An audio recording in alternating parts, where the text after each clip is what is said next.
अस्सलाम वालेकुम दोस्तों, उम्मीद है आप लोग सब खैरियत से होंगे। आज हम लोग पाकिस्तान स्टडीज़ का क्लास डिग्री बैचलर लेवल का लेक्चर नंबर 43 लेक्चर नंबर 43 करने वाले हैं। और जो आज का टॉपिक यानी कि उन्वान होगा वह सर्विस और Quaid-e Azam in the creation of Pakistan, यानी कि तश्कील पाकिस्तान में कायदे आज़म के जो खिदमात थे इसको हम आज डिस्कस करेंगे। और ये बड़ा इंटरेस्टिंग टॉपिक है क्योंकि कायदे आज़म मोहम्मद अली जिन्ना के जितने भी सर्विस और ख़िदमात रहे हैं पाकिस्तान की तश्कील में वो बड़े अहम किरदार थे। क्योंकि आपको बेटा पिछले जो टॉपिक्स में मैंने बताया भी था कि जो कायदे आज़म के जितने भी हिस्टोरिकल इवेंट्स हैं हम उसको आगे चल के ज़रूर डिस्कस करेंगे। तो आज हम लोग इसी टॉपिक को पूरा डिस्कस करेंगे और थोड़ा इंटरेस्टिंग टॉपिक है तो उसको शुरू से आखिर तक देखिएगा बेटा, क्योंकि इसमें मैं कुछ चीज़ें ऐसी डाल दूंगा जिसमें आप लोगों को पता होगा कि इसमें एक इम्पॉर्टेंट वीडियोज़ आएंगी। ख़ास तौर पर लास्ट तक ज़रूर देखना बेटा, क्योंकि हमारे जितने भी बड़े छोटे जितने भी हैं नौजवान बच्चे वगैरह वो सब इन चीज़ों को ज़रूर देखें कि पाकिस्तान बनाने के बानी जो फाउंडर ऑफ पाकिस्तान थे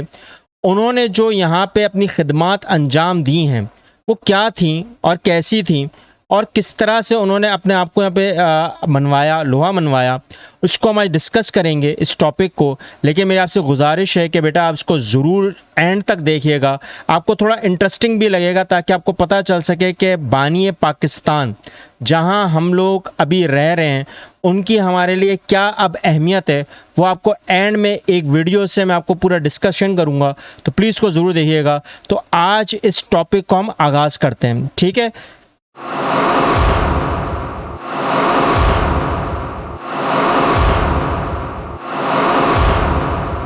लेकिन इस टॉपिक को आगाज़ करने से पहले हमने प्रीवियस लेक्चर यानी कि पिछले लेक्चर में जो बात को डिस्कस किया था बेटा, वो जो था आपने देखा होगा पॉलिटिकल जो जितने भी मेजर इवेंट्स थे यानी कि सियासी वाक़या जो 1905 से लेकर 1947 तक हुए थे, हमने उसके पार्ट 3 यानी कि हिस्से 3 को हमने डिस्कस किया था। अगर आपने इस लेक्चर को नहीं देखा है तो इस लेक्चर को देखने के बाद अगर आपको कोई चीज़ समझना है तो मेरे साथ ज़रूर शेयर करें। मैं इसी का लिंक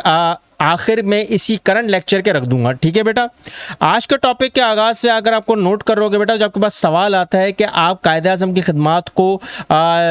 पूरा एक्सप्लेन करें, बयान करें, तो हम उसी को आज देखेंगे कि किस तरह से कायदे आज़म ने अपनी ज़िंदगी में पाकिस्तान के लिए जो अपनी खिदमात सर अंजाम दी हैं वो कौन कौन से ऐसे मेजर पॉइंट्स हम उसको आज डिस्कस करेंगे। लेकिन अगर आप नोट करो बेटा कि कायदे आज़म मोहम्मद अली जिन्ना, असली नाम इनका मोहम्मद अली जिन्ना है, कायदे आज़म ने उनको अवार्ड किया। आपने अगर नोट किया होगा कि हाँ कि हमारे पास जो इनका तारुफ है यानी कि इंट्रोडक्शन है, अगर आपने आपकी स्क्रीन पर जो आ रहा है कि उनकी एक डायनामिक लीडरशिप यानी कि बड़ी अनोखी एक बड़े उम्दा रहनुमा जो गुजरे हैं कायदे आज़म मोहम्मद अली जिन्ना, जिनका तहरीक पाकिस्तान उनमें सबसे अहम किरदार है, जिनकी उनको कोई ज़रूरत नहीं है तारुफ की, लेकिन फिर भी बेटा आपको बताना मेरे लिए लाजमी है क्योंकि इनकी शख्सियत जो बड़ी अहम थी, जो बहुत ज़्यादा फाउंडेशन पर रख रही थी, जो आपके सामने स्क्रीन पर लिखा हुआ भी बेटा। क्योंकि इन्होंने इंडिया जैसे यानी कि बड़े सगीर के ऐसे रहनुमाओं में नाम आता है जिन्होंने बग़ैर कोई जंग किए आपको मुल्क दिला दिया और मुसलमानों के लिए ये इतना बड़ा एक सुनहरा दौर गुजरा यहाँ पे बड़े सगीर के लिए ताकि मुसलमानों की अपनी एक पहचान बन जाए। अब इसी के लिहाज से अगर देखा जाए तो कायदे आज़म की जो असल जो पॉलिटिक्स यानी कि सियासत जो शुरू हुई है बेटा, वो आपने अगर नोट कराओ कि वो असल में जब लंदन में मोहम्मद अली जिन्ना अपनी तालीम हासिल करने के लिए गए तो उसी वक्त ब्रिटिश पार्लियामेंट में जो उनके प्राइवेट सेक्रेटरी थे दादा भाई नौरोजी साहब, जो आपकी स्क्रीन पर दिख भी रहे हैं, इन्होंने इंडियन नेशनल कांग्रेस में इनको शमूलियत के लिए दावत दी, यानी कि ज्वाइन करने के लिए उन्होंने 1905 में कहा। और उन्होंने अपनी पॉलिटिकल एक्टिविटीज़ मोहम्मद अली जिन्ना ने अपनी एबिलिटीज़ के दौरान अपनी लॉ जो उस वक्त वो कर रहे थे, यूनिवर्सल ट्रुथ जो है उनका एक सबसे अहम जो उनका एक किरदार बन गया। अगर आपने नोट करा होगा कि इन्होंने जब उसी दौरान अपनी इलेक्शन ऑफ लेजिस्लेटिव काउंसिल के जो मेंबर बने, मिंटो मॉर्ले रिफॉर्म्स जो उनका एक सबसे अहम मुद्दा भी था। अगर यही बात अगर मैं देखूँ तो उस वक्त काउंसिल मेंबर में जो मुंबई के सबसे महंगे तरीन लॉयर जो थे वो कौन थे? मोहम्मद अली जिन्ना। और यही उनका फर्स्ट स्टेप था सियासत में, क्योंकि उनको पता था कि मुसलमानों की रहनुमाई के लिए यही एक शख्स है जो सबसे बेहतरीन है। अब इसके बाद अगर देखा जाए तो इनकी जो एम्बेसडर यानी कि सफारत के तौर पर या सफ़ीर के तौर पर जो उभरे हैं, जो आपकी स्क्रीन पर आ भी रही है बेटा, ये ambassador of Hindu Muslim unity, आपने नोट करा होगा हिंदू मुसलमान इत्तेहाद के सबसे बड़े हामी थे। और इनको पता था कि कहीं ना कहीं बड़े सगीर को अगर आज़ादी दिलानी है, अगर कहीं ना कहीं एक ढील देनी है ब्रिटानिया से, ब्रिटेन से, तो इनको साथ मिलकर काम करना पड़ेगा। तभी इन्होंने 1913 में बाकायदा मुस्लिम लीग भी ज्वाइन की, यही देखने के लिए मुसलमानों की एफर्ट्स और हिंदुओं के एफर्ट्स किस तरह के चल रहे हैं। जब मैं मुसलमान और हिंदुओं की बात करता हूं तो बेटा मुस्लिम लीग और कांग्रेस की बात कर रहा हूं, हमेशा याद रखना, क्योंकि इनकी दोनों शमूलियत का असल मकसद यही था कि दोनों को एक कर सकें। लेकिन कुछ वजूहात तो आ जाती हैं बेटा, लेकिन वही बात आती है कि लखनऊ पैक्ट जो मिसाक के लखनऊ 1916 में हुआ था, वो कायदे आजम की काविशों में से था, मोहम्मद अली जिन्ना की काविशों में से था कि 1916 में बाकायदा लखनऊ में उन्होंने बाकायदा ये पैक्ट साइन करवाई, ये एग्रीमेंट साइन किया गया था, क्योंकि मुस्लिम लीग और कांग्रेस के दरमियान बड़े इंतशार और राइट्स हो रहे थे बेटा उस वक्त। तो हिंदू लीडर्स और मुस्लिम लीडर्स ने उनकी फाउंडेशन के लिए कायदे आजम ने बाकायदा एग्रीमेंट साइन करवाया था, और जो बहुत मशहूर है जिसका नाम है लखनऊ पैक्ट 1916। ये बहुत बड़ा पैक्ट था जो आपकी स्क्रीन पर दिख भी रहा होगा बेटा। ये इसलिए था क्योंकि उस वक्त मुसलमानों और हिंदुओं के दरमियान में जो इंतशार था उसको ख़त्म करना था। अब यही बात आती है आगे चल के, अगर 14 पॉइंट्स देखा जाए 1929 में 14 नुकात जो नेहरू रिपोर्ट के बरअक्स थी। अब यही बात आती है कि 1928 में पंडित जवाहरलाल नेहरू ने अपनी एक प्रेजेंट की थी रिपोर्ट, अब हमने डिस्कस भी किया अपने लेक्चरों में। तो उसी के हिसाब से अगर देखा जाए तो बाकायदा कायदे आज़म ने जो सबसे बेहतरीन पॉइंट्स दिए थे, नुकात दिए थे 14 नुकात, वो आज की तारीख में भी बड़े बेहतरीन माने जाते हैं, और ये आपको पता है कि अखबार में भी छपे थे। अब आपने अगर नोट करा होगा बेटा, इनकी सबसे अहम काविश जो थी वो गवर्नमेंट ऑफ इंडियन एक्ट 1935 यानी दस्तूर हिंद 1935 और इलेक्शन ऑफ 1937 यानी कि आम इंतखाबा 1937 के दौरान कायदे आजम मोहम्मद अली जिन्ना ने सबसे अहम फेवर दिया था इंडियन एक्ट में, क्योंकि उस वक्त हमारे पास आइन नहीं था बेटा। और यही वो रीजन थी कि पार्लियामेंट के हिसाब से अगर बरतानिया अपनी गवर्नमेंट को आगे लेकर चल रही है तो इंडियन एक्ट, हिंदू और मुसलमानों के दरमियान में कोई ना कोई एक्ट होना चाहिए जिसके ब्याह पर उन्हीं को उनके तहफ़्फ़ुज़ मिले। लेकिन इस एक्ट आने के बाद मुसलमानों का वैसा तहफ़्फ़ुज़ नहीं मिला, और कायदे आजम ने इसी कैंपेन को इलेक्शन के दौरान इस्तेमाल किया। लेकिन फिर भी उनकी सक्सेसफुल जो कामयाबी थी वो इतनी ज़्यादा एफर्ट थी, इतने ज़्यादा एफर्ट्स में वो लगा रहे थे कि बस नहीं। अब यही वो बात आती है कि कहीं ना कहीं कायदे आजम की इन एफर्ट्स के बावजूद मुस्लिम लीग जीत नहीं पाई। अब वो एक धांधली थी, करप्शन थी, कुछ भी था उस वक्त बेटा, ये हमने डिस्कस भी किया था। और हमने अगर नोट कराओ कि कायदे आजम उस वक्त एक बिल्कुल स्टैंड अप थे, रॉक की तरह, यानी कि चट्टान की तरह वो उस वक्त अड़े हुए थे, क्योंकि उनको पता था कि मुसलमानों की नुमाइंदगी सिर्फ और सिर्फ इलेक्शन के थ्रू ही हो सकती है। अब यही बात अगर मैं आगे अगर डिस्कस करूं बेटा, तो उनकी पॉपुलैरिटी यानी कि लीग की और जिना, यानी कि लीग की मकबूलियत और जिना का जो दौर था, अगर आपने अगर नोट करो बेटा कि उनकी मेजर प्रोविंसेस जहाँ पे मेजॉरिटी थी किसकी, अक्सरियत थी मुसलमानों की, तो उसमें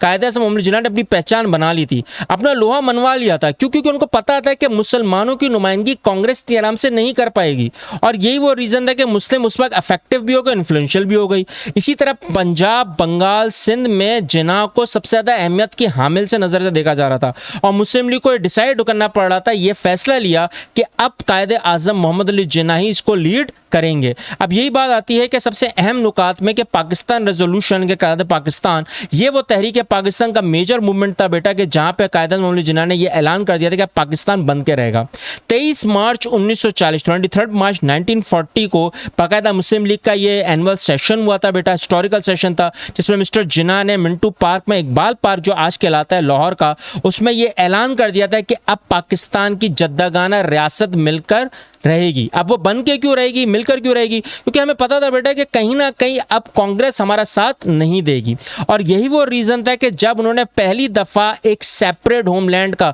जो अकबाल का जो पूरा तस्वुर था उसको बयान कर दिया। अब यहां पर यही बात आती है कि हाँ, सबसे अहम नुकात में कि जिन्ना गांधी टॉक्स, यानी कि 1944 में जब हुआ जिन्ना मुज़ाकरा, दी हमने डिस्कस भी किया हुआ अपने लेक्चर्स में बेटा। अगर आपने नोट किया होगा कि जिन्ना गांधी टॉक ये मेजर टॉक था, कि जहां पे गांधी के साथ सोच पता चल गई थी कि जहां पर टू नेशन थ्योरी का कॉन्सेप्ट जो जिन्ना के दिमाग में चल रहा है वो गांधी के दिमाग में नहीं है। और आपको पता होना चाहिए गांधी अब इसको कबूल करने के लिए तैयार नहीं, एक्सेप्ट करने के लिए तैयार नहीं मुस्लिम्स के लिए कि सेपरेट एक नेशन हो या एक नुमाइंदगी हो, क्योंकि उसके दिमाग में यूनाइटेड इंडिया कॉन्सेप्ट था, वो अखंड हिंदुस्तान का एक कॉन्सेप्ट सोच रहे थे। और गांधी अपने लिहाज से बेटा वो सही था, क्योंकि वो अपने लोगों का सोच रहा था और कायदे आज़म अली जिन्ना अपने लोगों का सोच रहे थे। अब यही वो बात है कि फ्यूचर ऑफ इंडिया यानी कि मुस्तकबिल जो था हिंदुस्तान का वो इसमें डिसाइड होना था, और हमने इसको पूरा डिस्कस भी किया है। आप इस लेक्चर को जरूर देखें बेटा। अगर आपने नोट कराओ, इसके बाद जनरल इलेक्शंस हुए 1945 से लेकर 1946 तक, जब आम इंतखाबात हुए तो उसमें सबसे अहम जो जुफ्स था वो था किसका, कायदे आज़म मोहम्मद अली जिन्ना का, क्योंकि उन्हीं के इसी चैलेंजेस की ललकार की वजह से जब इंतखाबात हुए तो मुस्लिम लीग ने बाकायदा 30 की 30 सीटें एज अ मुस्लिम जीत ली और बाकायदा सेंट्रल लेजिस्लेटिव में अपनी नुमाइंदगी को उजागर किया। अब मरकजी कानून साज असम्बलियों में बाकायदा मुसलमान आके बैठ गए। इसी तरह 495 यानी कि 495 में से 430 सीट्स जो मुसलमानों के लिए मुख्तस की गई थी वो बाकायदा कौमी असम्बलीज में से यानी कि सूबाई असम्बलियों में से प्रोविजनल असम्बलीज में से बाकायदा उन्होंने हासिल कर ली। अब कायदे आज़म का ये दिमाग पूरा सेट हो चुका था और उनको ये पता था, उन्होंने ये ऐलान भी कर दिया कि अब उनको कोई डाउट नहीं है कि पाकिस्तान बन के रहेगा और अब दुनिया में कोई ऐसी ताकत नहीं है कि जो पाकिस्तान को बनने से रोक सके। यानी कि वो जद्दागाना इंतखाबात को पूरे के पूरे जितने भी जो उनका तसव्वुर था ज्वाइंट इलेक्शन का वो यहाँ पर आ गया। और यहाँ पर वही एक बात मैंने आपसे पहले भी डिस्कस की थी जो आज के दौर में हुई थी, पीटीआई के रोक सको तो रोक लो तब्दीली आई रहे, तो उस वक्त भी ये एक बड़ी तब्दीली थी और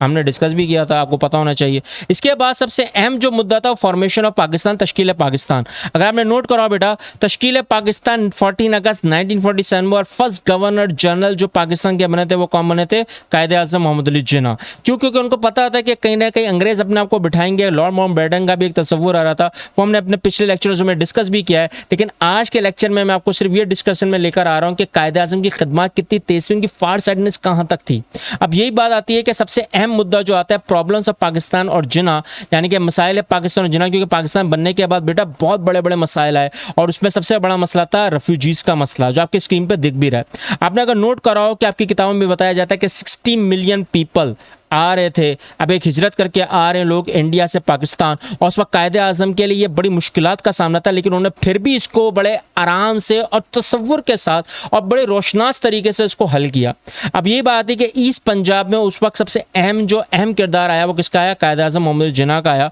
और यही वो रीज़न है कि उस वक्त जितनी ज़्यादा मुश्किलात का जो सामना करना पड़ा नई रियासत के लिहाज से, कायदे आज़म ने उसको भरपूर तरीके से निभाया और यही वो रीज़न था कि कायदे आज़म को सब मानते हैं। अब इनकी अगर सबसे बड़ी मिसाल देखी जाए तो बेटा यही बात आती है कि डेथ ऑफ ग्रेट लीडर, यानी कि अजीम कायद का जब इंतकाल हुआ बेटा, तो उस वक्त अगर मैंने नोट किया हो कि सबसे अहम जो 11 सितंबर 1948 में हुआ, तो आपकी स्क्रीन पर दिख रहा होगा पूरा पाकिस्तान उस वक्त बहुत ज़्यादा मायूस था क्योंकि एक सबसे बेहतरीन रहनुमा हमारे से अलग हो गया। और यही वो रीज़न थी बेटा कि कायदे आज़म मोहम्मद जिन्ना का जो अहम किरदार रहा है वो सबसे अहम इसलिए रहा है क्योंकि उनको पता था कि मुसलमानों की नुमाइंदगी और पहचान एक अलग मुमलिकत से ही हो सकती है। और यही वो रीज़न है कि मोहम्मद अली जिन्ना को आज भी ग्रेट हॉल में बाकायदा बहुत ज़्यादा अहमियत का हामिल समझा जाता है और उनका मुजस्मा वहाँ रखा हुआ है। अब ये बताओ कि बेटा कि इतने अजीम कायदे आज़म यानी कि इससे अजीम शख्सियत ने जब आपको एक मुल्क दिलाया और इतना अहम किरदार अदा किया, तो उनकी शख्सियत को हम किस तरह से निभाएं और हम उनको अपनी लाइफ में, अपनी ज़िंदगी में कैसे एक आइडियल बना सकते हैं, क्योंकि बेटा ये उन्हीं का अहम किरदार था। यही वो रीज़न था जिसके ब्याह पर कायदे आज़म मोहम्मद अली जिन्ना को आज भी पूरी दुनिया मानती है, लेकिन शायद हमारे लोगों के जहनों में से निकल चुका है, चाहे वो बड़े हों, छोटे हों, ख़वातीन हों या कोई भी हो, क्योंकि हमने अपने ही रहनुमाओं का मजाक बनाना शुरू कर दिया है। अब वो क्या मजाक है क्या नहीं है वो इसके एंड में वीडियो में मैं आपको दिखाऊंगा, तो प्लीज़ आप उसको ज़रूर देखिएगा और समझने की कोशिश कीजिएगा कि क्या हम लोग अपने बानिए पाकिस्तान के साथ ऐसा कुछ करना चाहिए। ठीक है, अगर आप समझते हैं कि ऐसा करना चाहिए तो फिर करते रहें, लेकिन अगर आप समझते हैं कि ये गलत है तो फिर गलत को गलत कहना शुरू कर दीजिए। मिलते हैं हमने नेक्स्ट सेक्शन में। अल्लाह हाफिज़।